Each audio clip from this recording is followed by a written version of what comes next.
नमस्कार बच्चों, क्या हाल चाल। सब बढ़िया। तो प्यारे बच्चों, हम लोग डाइलेक्ट्रिक की शुरुआत कर चुके हैं। पोलराइजेशन हम लोग पढ़ रहे थे और ये लास्ट टॉपिक है इलेक्ट्रोस्टेट का, ये मैं आपको बता चुका हूँ। आज सेकंड पार्ट हम लोग इसको करेंगे। कुछ बातें पोलराइजेशन के बारे में लास्ट लेक्चर में हो चुकी है, कुछ बातें आज होनी है। ठीक है, तो इसी क्रम को आगे बढ़ाते हुए, ध्यान रखते हुए हम आगे बढ़ते हैं। ठीक है बच्चों, तो हमारे पास क्या है बेटा, ये लास्ट लेक्चर का कंटेंट था। कुछ चीज़ें जो थी, जो मैंने आपको बताई थी कि ये गाउस लॉ होता है और बाकी कुछ लॉ होते हैं इलेक्ट्रोस्टेट डाइलेक्ट्रिक के अंदर, वो हम लोग डिस्कस कर चुके थे। तो आज का सवाल नंबर 1 हम लोग डिस्कस करेंगे। Along straight wire, along straight wire carrying uniform line charge lambda,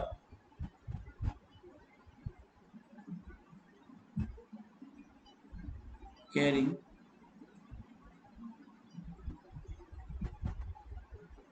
uniform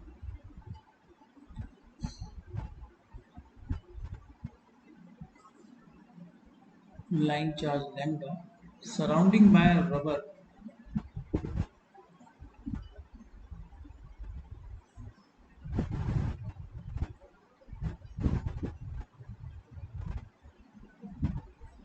surrounding by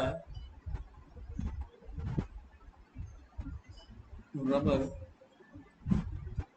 insulation,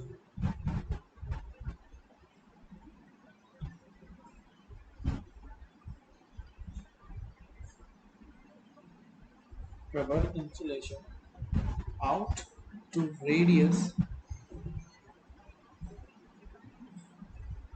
out to radius small a. Find the electric displacement. Find the electric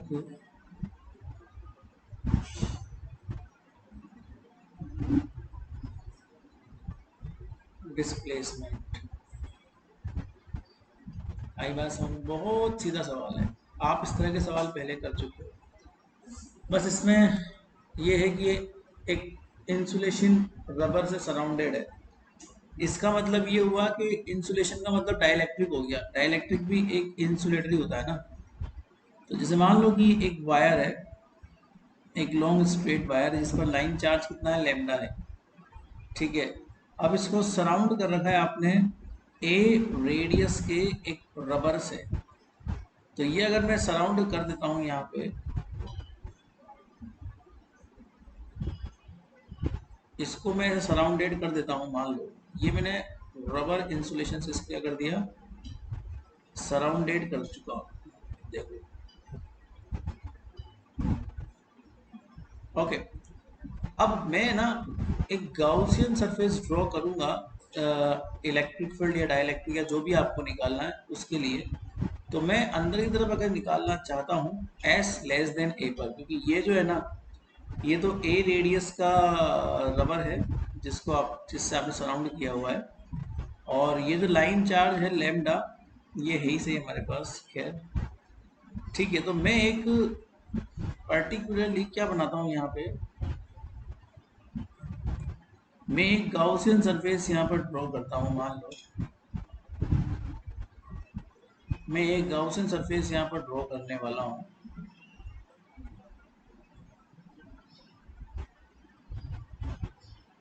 okay, ये गाउसियन सरफेस मैं मान लेता हूँ कि S distance पर मैंने draw करी है, क्योंकि मुझे यहाँ पर अंदर की ओर एस डिस्टेंस पर क्या निकालना है, डाइलेक्ट्रिक डिस्प्लेसमेंट या जो भी आपको निकालना है। क्योंकि गाउस लॉ का ही यूज करेंगे हम लोग। बट ये गाउस लॉ अब नॉर्मल गाउस लॉ नहीं होगा जैसा कि होता है, क्योंकि कारण क्या है, ये डाइलेक्ट्रिक के लिए है और डाइलेक्ट्रिक के लिए गाउस लॉ कुछ अलग ही होता है बेटा। ठीक है ना, इसलिए हम लोग क्या करते हैं, एस लेस देन ए के लिए जब निकालते हैं, इस स्थिति में गाउस लॉ हमारे पास क्या होता है, कुछ नहीं होता। जैसे ई डॉट डी एस होता है, वैसे क्या हो जाएगा, डी डॉट डी एस। और इज इक्वल टू कितना हो जाएगा बेटा, चार्ज क्यू एफ। बस ई डॉट डी एस बराबर क्यू अपन एप्सिलॉन नोट होता है, एप्सिलॉन को आप ई से मल्टीप्लाई कर दीजिए इधर ले जाके, तो वो डी बन जाएगा। ऐसा हो जाता है गाउस लॉ। सिस्टम वैसा ही है, चीज़ें वैसी ही हैं डी। और यहाँ पर हमको ये देखना है बेटा कि कितना सरफेस एरिया गाउसियन सरफेस ने पकड़ा हुआ है। तो गाउसियन सरफेस को सिलेंड्रिकल फॉर्म में, तो उसने एल लेंथ के अकॉर्डिंगली इतना पकड़ा हुआ है, ठीक है। और जो क्यू है हमारे पास एक तरह से ये हो जाएगा 0 से लेके एल तक ये है, तो क्यू मतलब लेमडा डी एल हमारे पास हो जाएगा। तो मैं ऐसे मान लूंगा यहाँ पे कि basically lambda multiply with the L, यही तुम्हारा क्या हो जाएगा, lambda multiply with the L, तो एक तुम्हारा क्यू हो जाएगा टोटल, ठीक है ना। फ्री मतलब फ्री चार्जेस, इसलिए मैं उसको एफ लगा रहा हूँ। तो इसको सोल्व कर लीजिएगा। सोल्व करने के बाद आपको मिल जाएगा d इज इक्वल टू, अगर वेक्टर फॉर्म में निकालना तो रेडियल वेक्टर आएगा, बाकी d is equal to lambda upon 2 pi S और एस कैप करके आपको ये मिल जाएगा। तो बहुत आसान है, ज़्यादा कुछ नहीं है, ऐसा ही कुछ आपने पहले भी निकाला हुआ था। अब अगर एस ग्रेटर देन ए पर आप निकालोगे, और एस ग्रेटर देन ए, तो वहां पर वही गाउसियन सरफेस आपको ड्रॉ करनी पड़ेगी बाहर की ओर। मैं ड्रॉ नहीं कर रहा, आप लोग समझ लीजिएगा कि वो मैंने बाहर की तरफ क्या ड्रॉ कर रखी है, एक गाउसियन सरफेस ड्रॉ कर रखी है। तो बस जरा सा अंतर आएगा, ज़्यादा कुछ नहीं है, सेम वैसे सिस्टम काम करेगा। डी गाउसियन सरफेस बाहर एस डिस्टेंस पर आप करोगे तो 2 पाई एस एल, वही उसका सरफेस एरिया होगा, वही जो फ्री चार्जेस है वो लेमडा मल्टीप्लाई विद एल तक पड़े हुए हैं, तो आंसर वही आएगा।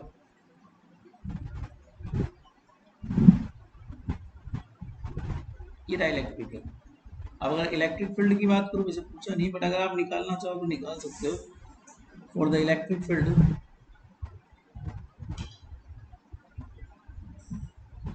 इलेक्ट्रिक फील्ड अगर मैं एस ग्रेटर देन ए पर निकालूँ सबसे पहले, तो मेरे पास रिलेशन ये होता है कि D is equal to epsilon naught E plus P. Okay, अब देखो बाहर की तरफ तो कोई बाउंड चार्ज है नहीं, तो बाहर तो पोलराइजेशन आएगा नहीं, तो मैं P इज इक्वल टू 0 लिख देता हूँ, क्योंकि बाहर कोई पोलराइज्ड चार्जेस नहीं है। और दूसरी बात ये है कि सारे चार्जेस फ्री चार्जेस हैं, तो फॉर फ्री स्पेस मतलब बाहर कोई स्पेस है ही नहीं, कोई डाइलेक्ट्रिक स्पेस है ही नहीं, इसलिए पोलराइजेशन कहाँ से आएगा बाहर की ओर।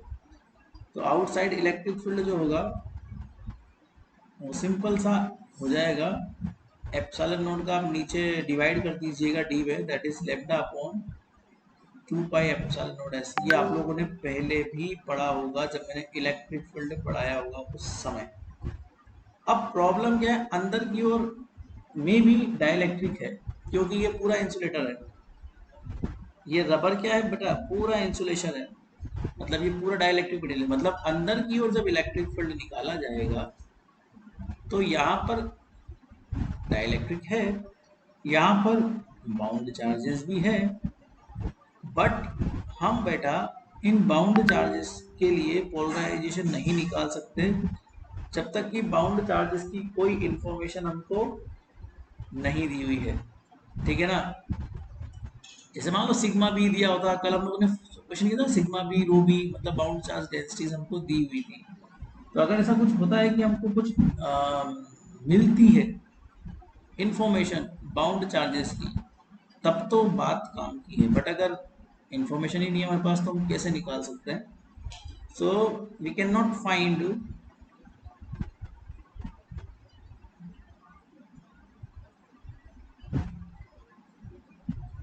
inside electric field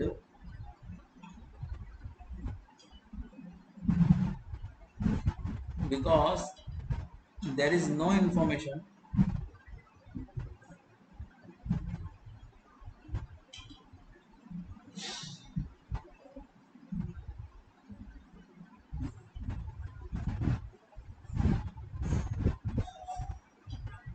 about polarization। बहुत सिंपल कॉन्सेप्ट है। अब अगर हम बात करें बाउंड्री कंडीशंस की बेटा,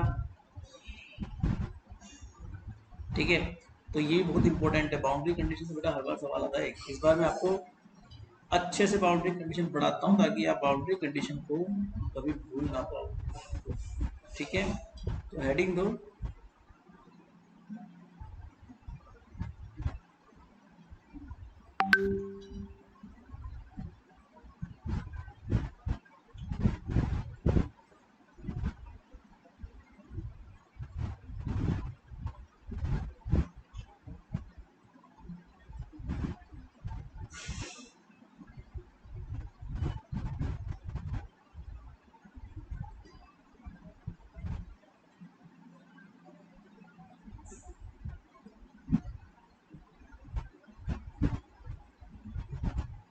बाउंड्री कंडीशंस बहुत सिंपल है। बाउंड्रीज पर क्या क्या होता है वैल्यू वो हमको देखना है। तो देखो, अगर कोई बाउंड्री खींची हुई है तो इलेक्ट्रिक फील्ड के दो तरह के कंपोनेंट होते हैं। एक तो जिस स्पेस में बाउंड्री है उसके पैरेलल या उसके परपेंडिकुलर। जो परपेंडिकुलर कंपोनेंट है about the boundary minus perpendicular component below the boundary, ये कॉन्टिन्यूस नहीं होते हैं, मतलब कि ये अलग अलग होते हैं। मतलब इसकी वैल्यू कितनी होती है, सिग्मा अपॉन एप्सिलॉन नॉट, ये आपको याद रखना होगा। हाँ, बट जो इलेक्ट्रिक फील्ड के पैरेलल कंपोनेंट है, मतलब कि लॉन्गिट्यूडनल कंपोनेंट है, वो कॉन्टिन्यूस होते हैं। कॉन्टिन्यूस का मतलब होता है बेटा बराबर होते हैं, है ना। इसका मतलब तो ये हुआ means normal component of electric field are discontinuous, मतलब कि perpendicular component. Normal component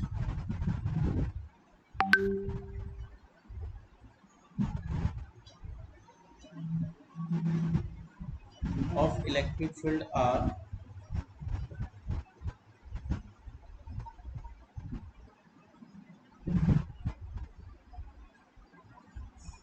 discontinuous। इसका मतलब ये हुआ कि फ्लक्स आएगा। ये फ्लक्स ही तो है, charge density upon epsilon not. क्या चीज है, फ्लक्स है। Means flux comes.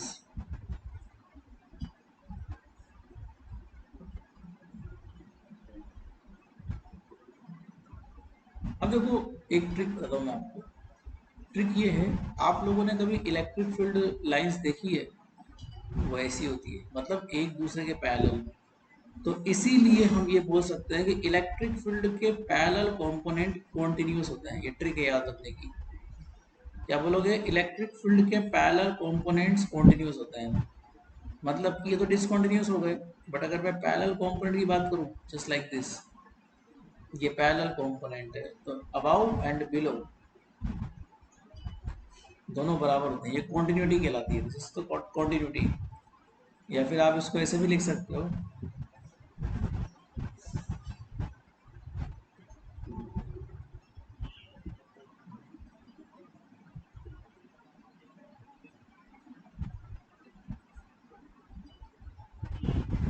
That's it. देखो, इसी को थोड़ा आगे बढ़ाएं थोड़ा सा, तो ये चीज समझ में आती है कि जो एप्सिलॉन है, इसको अगर आप लोग यहाँ मल्टीप्लाई कर दो तो वो डी बन जाएगा। That means we can say that यही जो बाउंड्री कंडीशंस हैं वो डी के लिए अगर लिखे तो D for the above minus D perpendicular for the below which is equal to simply sigma F, क्योंकि फ्री चार्ज डेंसिटी पे तो डिपेंड करती है ये, तो इसीलिए ये सिग्मा एफ के बराबर हो जाएगा, फ्री चार्ज डेंसिटी। या फिर एक और बाउंड्री कंडीशन है, नॉर्मल परपेंडिकुलर होगी, नॉर्मल नॉर्मल हो गई। अब पैरेलल वाली देखते हैं। So D above parallel minus D below which is equal to polarization parallel above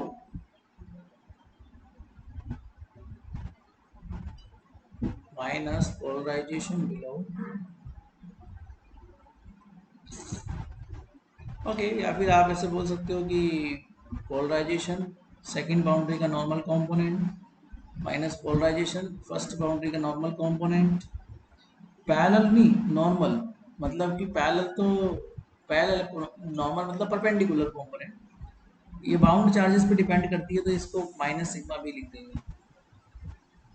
D जो है वो फ्री चार्ज पे डिपेंड करता है, पोलराइजेशन बाउंड चार्ज पे डिपेंड करता है।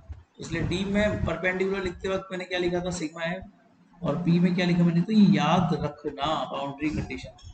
मैं आपको एक छोटा सा एग्जांपल देके समझाता हूँ। जैसे मान लो कोई एक स्फेयर है, मतलब होलो स्फेयर, इसकी ये एक बाउंड्री है जो मैंने बनाई है, और इसकी दूसरी बाउंड्री बनाता हूँ मैं ऊपर की ओर, मान लो ये वाली। दो बाउंड्री है ना, दो बाउंड्री कंडीशन यहाँ लग सकती है। अब यहाँ पे ना देखो, जैसे मान लो इस वाली बाउंड्री की बात करूँ, यहाँ से यहाँ जाओ आप, तो व्हाइट कलर की बाउंड्री में बेटा जो बिलो द बाउंड्री है, जो इनसाइड द बाउंड्री है, वो वन स्पेस है, और जो अबाउ द बाउंड्री है ये टू स्पेस है, आउट द बाउंड्री, ठीक है, आउट द बाउंड्री। यही चीज अगर हम लोग देखें दूसरी बाउंड्री के लिए, तो जो सेकंड स्पेस था पहली बाउंड्री का, अब वही फर्स्ट स्पेस हो जाएगा दूसरी बाउंड्री का, और सेकंड स्पेस का बाहर हो जाएगा। तो बाउंड्री बाउंड्री पर डिपेंडेंट होती है कि कैसे लगा सकते हैं हम लोग, कैसे क्या होता है, तो बाउंड्री बाउंड्री का एक पता लगता है। तो आपको बाउंड्री कंडीशन लगाना सिखाएंगे, आपको चिंता मत करो। और इन बाउंड्री कंडीशन से ही हम लोग बहुत सारे सवाल भी करेंगे, इसकी भी आप चिंता मत करो, ठीक है। तो धीरे धीरे सब सीख जाओगे। तो सवाल नंबर 1 लिखो, अ primitive model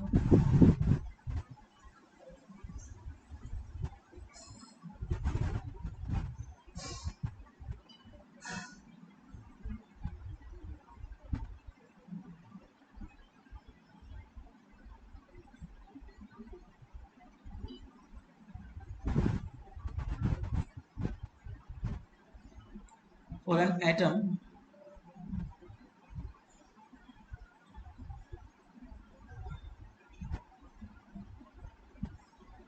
consist of point nucleus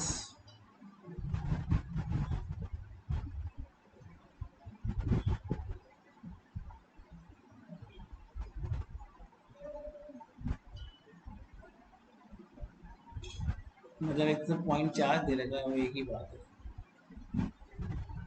surrounding by uniformly charged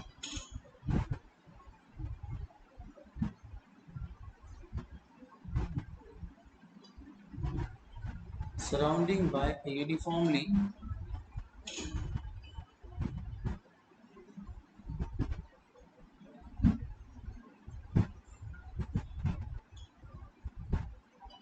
charged spherical cloud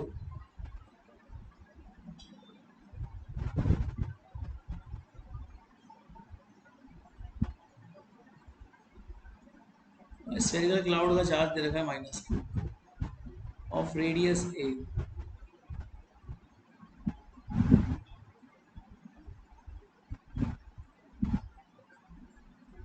Calculate the atomic polarizability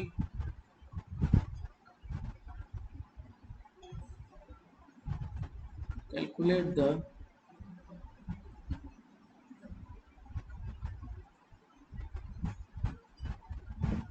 atomic polarizability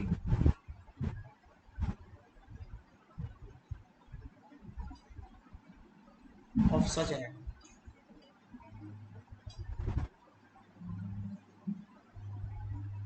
आसान सवाल है, जरा देखना ध्यान से। एक्चुअली क्या सवाल दे रखा है कि एक पॉइंट चार्ज है जो बीच में रखा हुआ है +q,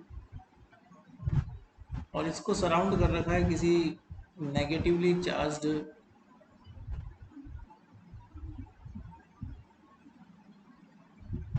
स्फेयर से, जो भी है, ठीक है। स्फेरिकल क्लाउड है ना, नेगेटिवली चार्ज्ड।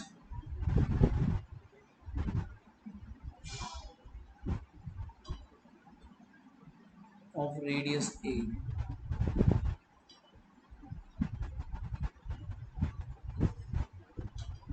मैं मान लेता हूं कि d डिस्टेंस पर एक कोई नेगेटिव चार्ज पॉलिएटेड है, ताकि मैं गाउस लगा सकूं अंदर की ओर। तो गाउसियन सरफेस तो बनानी पड़ेगी ना एक, तो ये मैंने बना दी।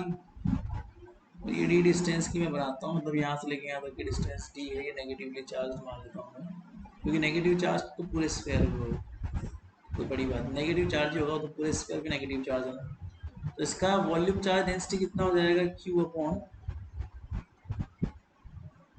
4/3 पाई ए क्यूब, है ना। So from Gauss law,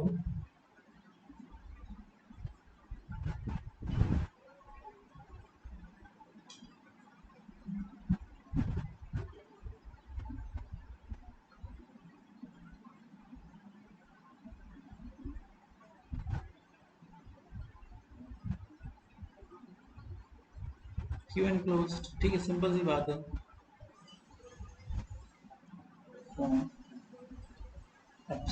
D वाला भी लगा सकते हो, डी तो जरूर है। So E surface area of that surface, तो ये सरफेस आपने बनाया है डी रेडियस का, तो 4d², और क्यू मल्टीप्लाई विद द कितना चार्ज एनक्लोज्ड है उस गाउसियन सरफेस पे, इतना ही चार्ज एनक्लोज्ड है, तो फिर आपको आता है लगाना। ठीक है, तो इलेक्ट्रिक फील्ड कितना आ जाएगा, रो डी अपॉन 3 एप्सिलॉन। आप चाहो तो रो का वैल्यू पुट कर सकते हो,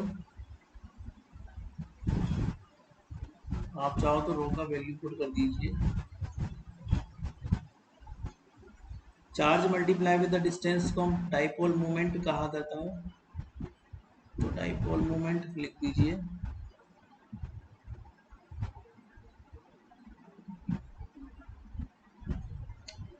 अब देखो एक बात हो गई हमारे पास कि P इज इक्वल टू कितना हो जाएगा, 4/ε0 ए क्यूब और E, और हम ये जानते हैं कि P is equal to alpha E होता है, जहाँ पे अल्फा एटॉमिक पोलराइजेबिलिटी होती है। तो कंपेयर कर लो, वैसे ही मैंने आपको स्फेयर के लिए दिखाया भी था पहले भी, एटॉमिक पोलराइजेबिलिटी का फॉर्मूला यही होता है, ये मैंने आपको प्रूफ भी करवा दिया कि एटॉमिक पोलराइजेबिलिटी कितनी है, 4/ε0 ए क्यूब, 4/ε0 ए क्यूब, बहुत सिंपल है ना, ऐसा प्रूफ कर सकते हैं। क्वेश्चन नंबर 2 लिखते हैं।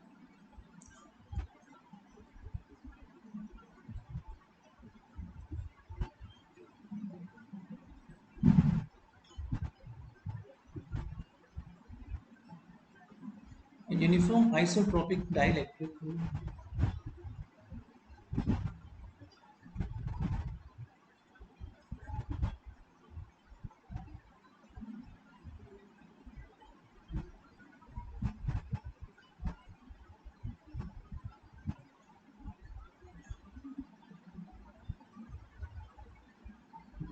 is shaped as a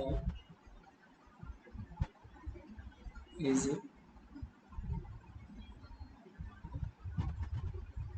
shaped as a spherical layer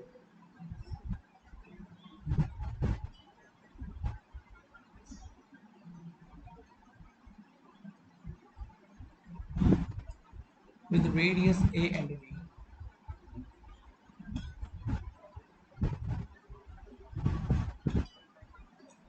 with radius a and b. Obtain the surface density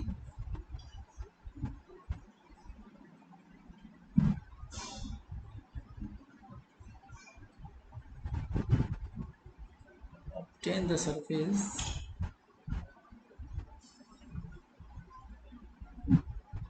density of the bound charges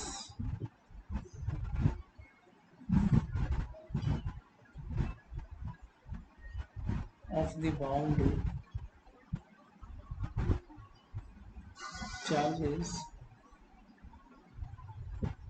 at the inner and outer surface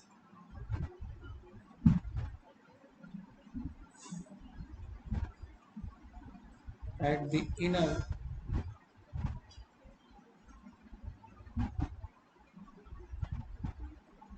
and outer surface, and also calculate volume of bound charges, and also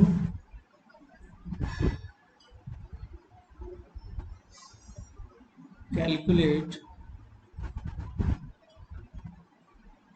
volume of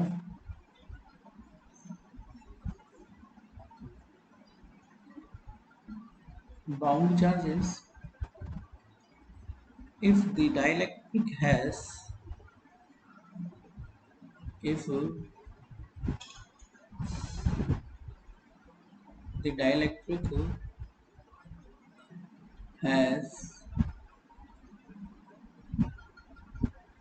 positive charge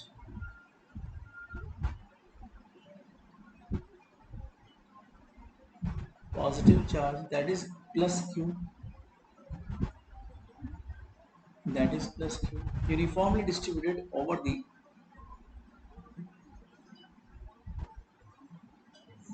uniformly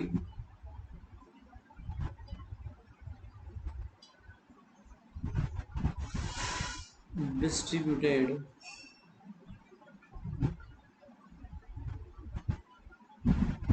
over the inner surface of the layer.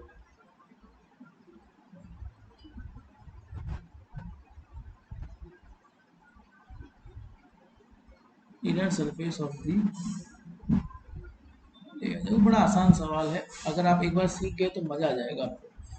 क्या बोला उसने? Uniformly dielectric is shaped as spherical layer. एक uniformly dielectric है जिसको spherical layer मतलब की तरह से उसने बनाया हुआ है, और स्फेरिकल का मतलब उसने ए और बी दो रेडियस दे रखी है। इसका मतलब ये हुआ बेटा कि आपके पास में जो डाइलेक्ट्रिक मटेरियल है वो होलो स्फेयर की फॉर्म में है बेटा, तभी तो दो प्रकार की रेडियस आई है, वरना दो रेडियस क्यों आती है आपके सामने?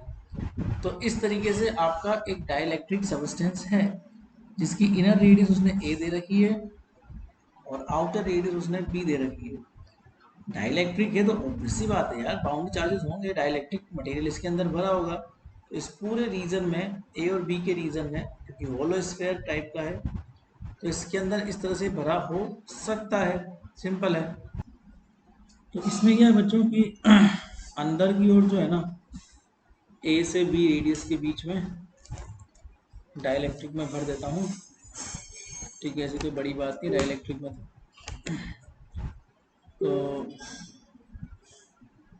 ये डाइलेक्ट्रिक भरा हुआ है मान लो।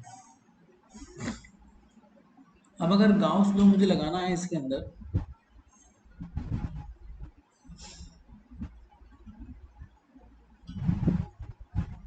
ठीक है, तो इसके अंदर गाउस लॉ जब लगाना है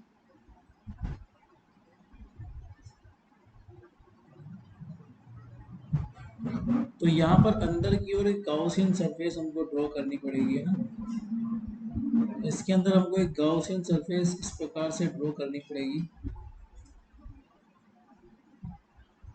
और ये तो चार्ज हम लोग प्लस क्यू मान लेते हैं, कोई बड़ी बात नहीं इसमें। तो हम लोग जब गाउस लॉ लगाएंगे सो फ्री चार्जेस तो खैर है नहीं, तो बाउंड चार्ज, ठीक है। तो हम लोग ये मान लेते हैं कि इसमें क्या लिखा हुआ है, रेडियस, अच्छा, if the dielectric has positive charge that is plus p uniformly distributed over the layer, ठीक है।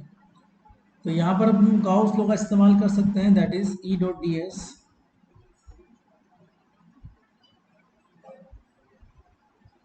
D dot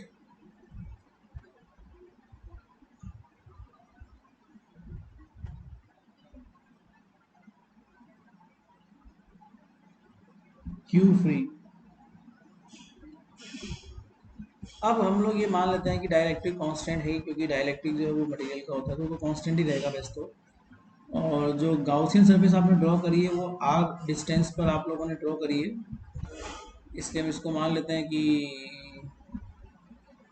D multiply with the 4 pi r square, और जितना चार्ज उसने इनक्लोज्ड किया हुआ है उस चार्ज की वैल्यू में क्यू एक बार मान लेता हूँ।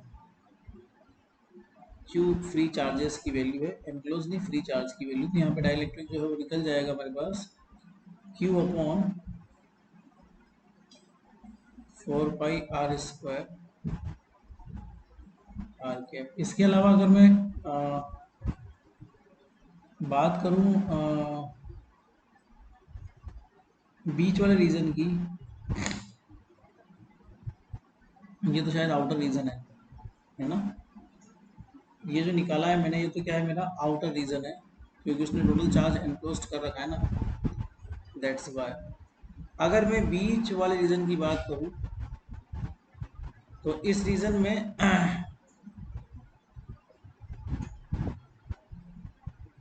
नहीं, आउटर नहीं है, नॉर्मल डाइलेक्ट्रिक है, सॉरी ये रीजन वाला नहीं है, नॉर्मल डाइलेक्ट्रिक है। हाँ, अब मुझे बीच के रीजन में क्या निकालना है, मान लो इलेक्ट्रिक फील्ड निकालना है, तो D इज इक्वल टू क्या होता है, epsilon E plus polarization which is equal to Q upon 4 pi R square R cap, और D is equal to epsilon E भी होता है ना। तो हमारे पास ये गिवन नहीं है ना, we have not given this, not given, तो हम सीधा यहाँ से निकाल सकते हैं कि इलेक्ट्रिक फील्ड, हाँ बट मटेरियल दे रखा है इसलिए एप्सिलॉन को हम यूज कर सकते हैं। So Q upon 4 pi epsilon R square R cap, इस तरीके से काम में लेना पड़ सकता है। अगर हम लोग बात करें R ग्रेटर देन B वाली, तो epsilon not E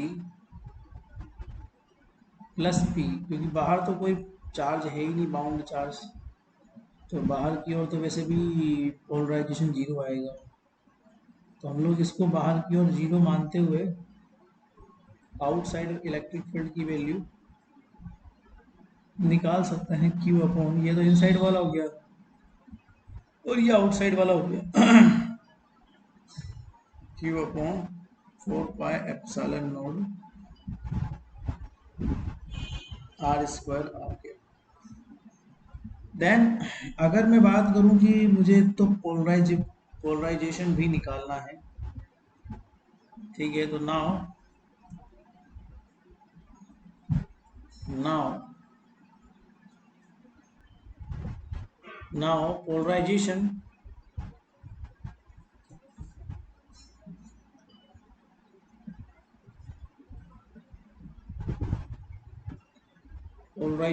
P is equal to, हम ये जानते हैं कि एप्सिलॉन नॉट काई ई, और इलेक्ट्रिक फील्ड इनसाइड जो भी है वो होता ही है, तो अंदर की ओर इलेक्ट्रिक फील्ड की वैल्यू तो हम जानते हैं, तो एप्सिलॉन नॉट काई ई Q अपॉन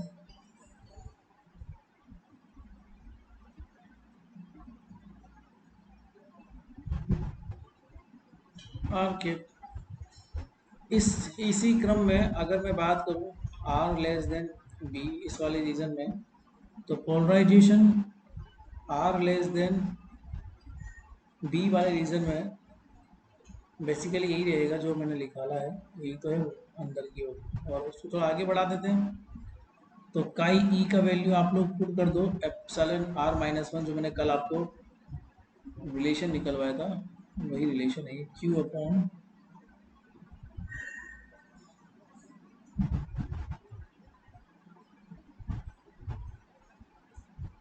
और बाहर तो कोई पोलराइजेशन है भी नहीं वैसे भी, तो अगर मैं R ग्रेटर देन B वाले रीजन में पोलराइजेशन देखूंगा तो जीरो आएगा वैसे भी, और अंदर तो वैसे भी इलेक्ट्रिक फील्ड रही है, तो R लेस देन A के रीजन भी इलेक्ट्रिक फील्ड की, तो पोलराइजेशन जीरो आएगा। अब अगर मैं इसमें देखूं कि बाउंड चार्जेस की वजह से मैं बात करूं, सो बाउंड चार्ज डेंसिटी अगर मुझे निकालना है, या बाउंड चार्जेस की मुझे थोड़ी सी बात करनी है,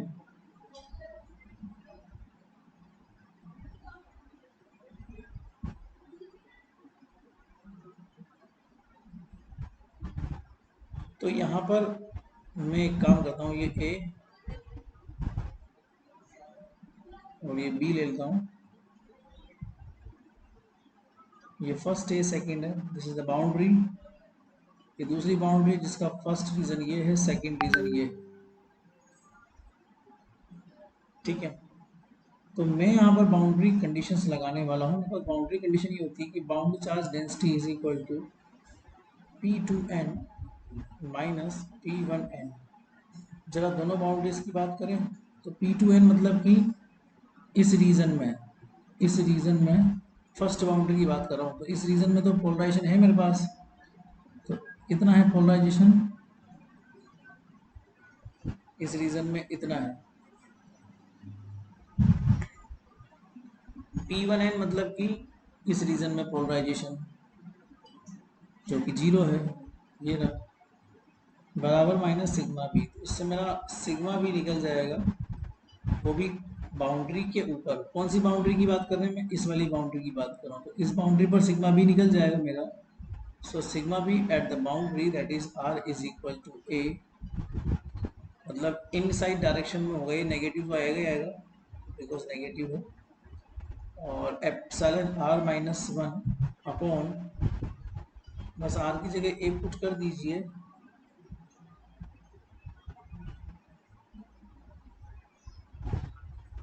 क्यों लगाना भूल गया मैं आर के। अब मैं दूसरी बाउंड्री पर आता हूँ। दूसरी बाउंड्री मतलब इस वाली बाउंड्री पर आता हूँ। तो इस बाउंड्री पर अगर मैं बात करूँ तो यहाँ वही बाउंड्री कंडीशन लगाएंगे at the second boundary, at the second boundary. देखो नेगेटिव साइन का मतलब मैं लिखा था इनसाइड डायरेक्शन,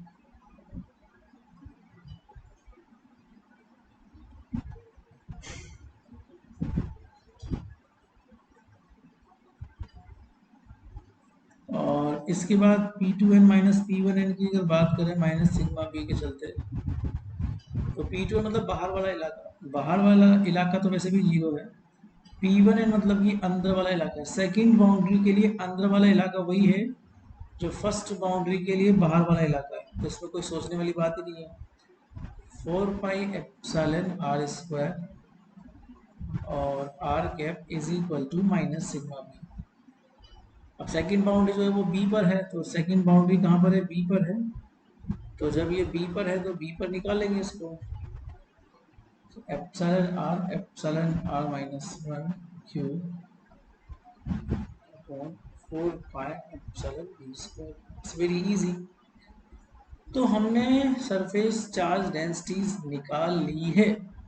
अब अगर मैं बोलूं कि वॉल्यूम चार्ज डेंसिटी निकालो बच्चों, तो इसका फॉर्मूला क्या होता है, नेगेटिव ग्रेडियंट ऑफ पोलराइजेशन। अब पोलराइजेशन का मतलब आर डिपेंडेंट ही है, तो केवल आर के रेस्पेक्ट में इसको डेरिवेटिव करना है आपको, आपका काम बन जाएगा। तो जो आर का फंक्शन है वही डेरिवेटिव होगा, अदरवाइज पोलराइजेशन में और कुछ भी डेरिवेटिव नहीं होगा।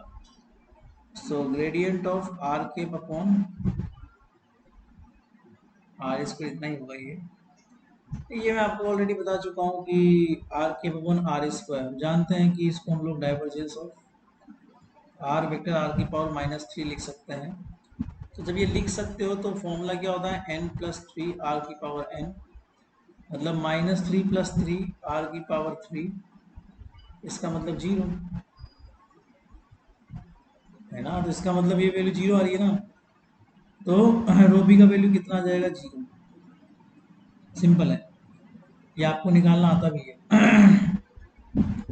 तो वॉल्यूम के अंदर बिल्कुल 0 हो रहा है मामला। तो अगर मैं टोटल चार्ज निकालूं जो कि सिद्धांत के अनुसार 0 आना चाहिए, तो आज चेक कर लेते हैं।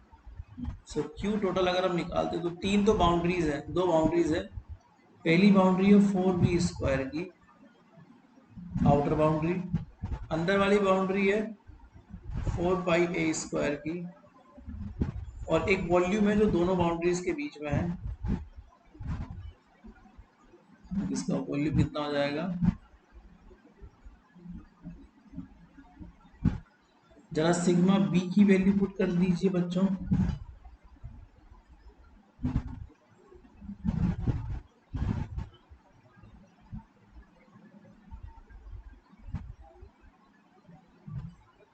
जरा सिग्मा ए की वैल्यू पुट कर दीजिए बच्चों।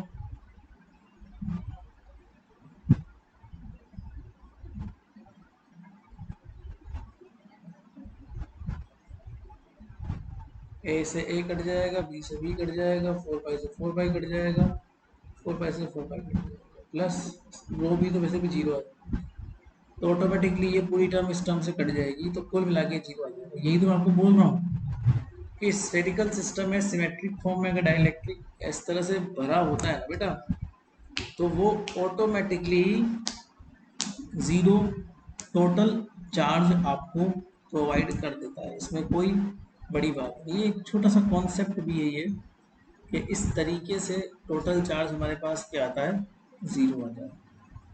समझ आ गई बात, चलो। अब अगला सवाल करते हैं। A thick spherical shell, thick मतलब होता है मोटा।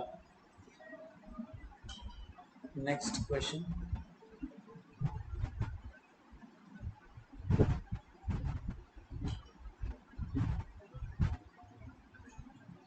Thick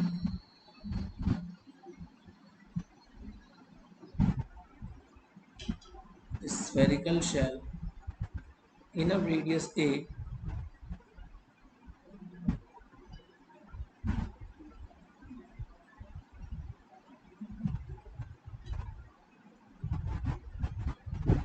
outer radius b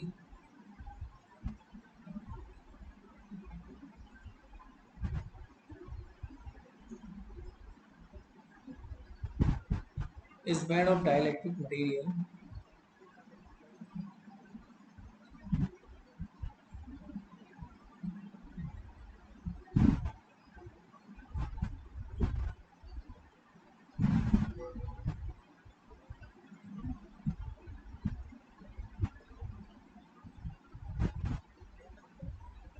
with frozen in polarization with polarization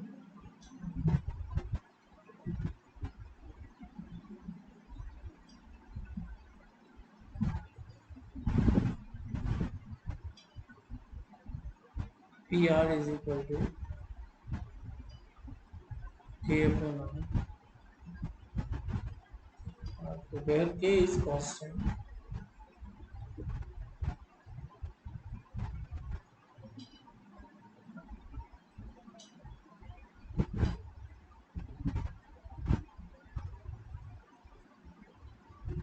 and R is the distance from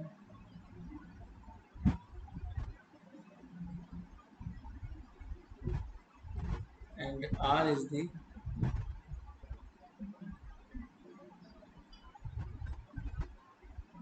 distance from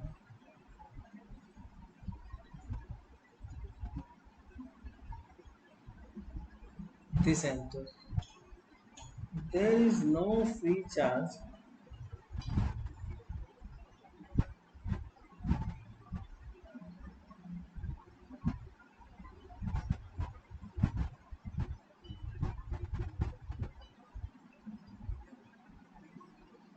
There is no free charge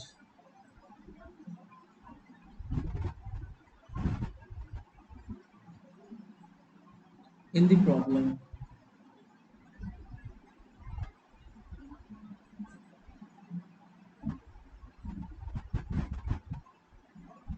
Find the electric field in all three regions.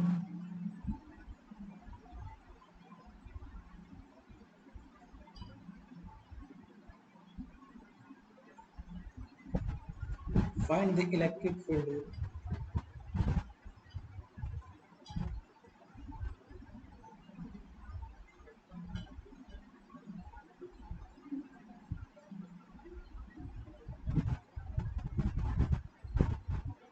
in all three regions by ठीक है और क्या निकालना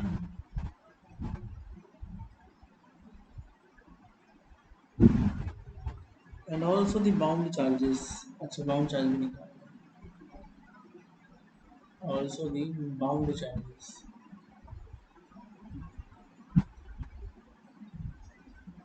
कोई बड़ी बात नहीं, बड़ा आसान सवाल है, सेम ऑलमोस्ट सेम क्वेश्चन है ये, है ना। ठीक है, मतलब मोटा है, स्फेरिकल शेप इस तरह से, और उसमें भी वही तीन रीजन बन रहे हैं, ए रेडियस और बी रेडियस का है।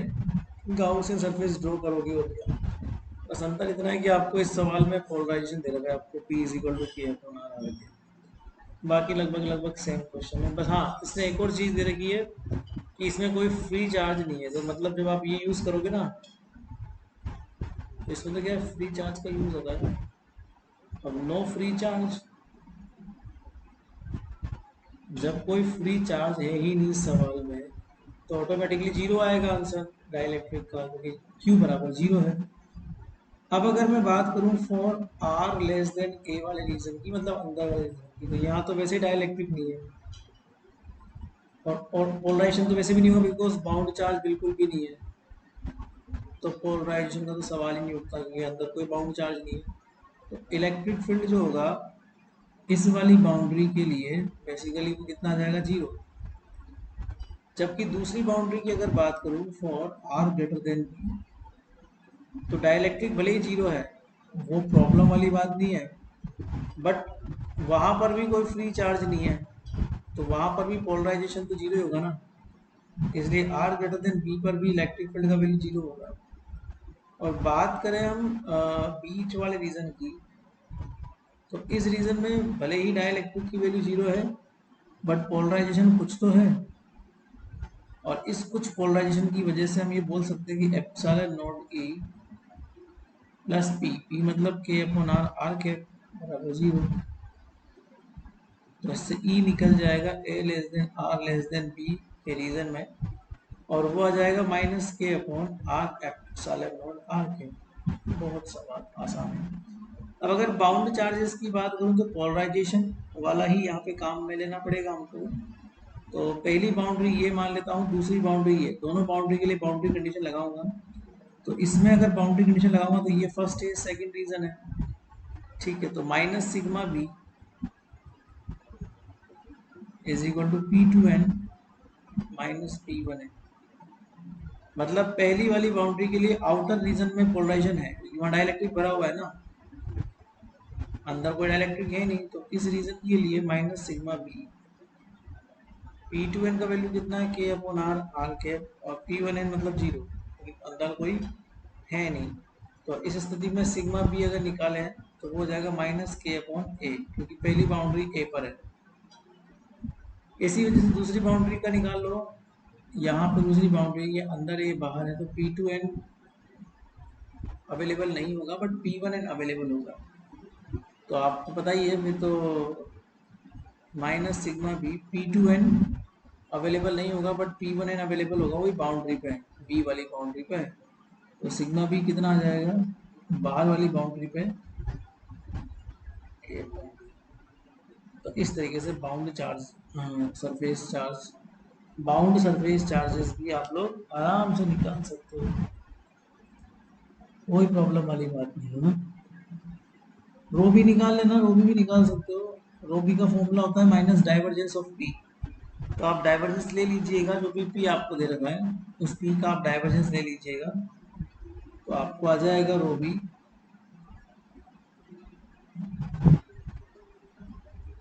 Minus K upon are square करके ऐसा कुछ आ जाएगा। वैसे तो आप चाहो तो उससे भी निकाल सकते हो sigma B P dot N cap से, बट हाँ पर उससे अच्छा तरीका ये वाला है, पी डॉट एन कैप से निकालने से अच्छा है कि आप इससे ही निकाल लो, ये आपके लिए इजी पड़ेगा जहाँ तक मैं समझता हूँ। तो ये इजीली आपको मिल जाएगा, ऐसी कोई बात नहीं है ना।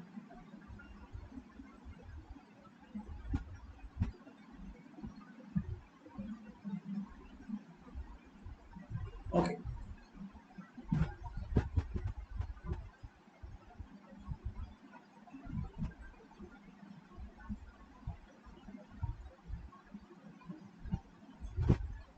चलिए फिर आज के लिए इतना ही काफ़ी है।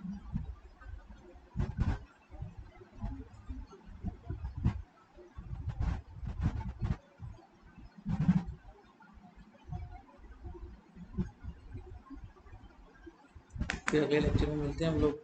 Bye bye.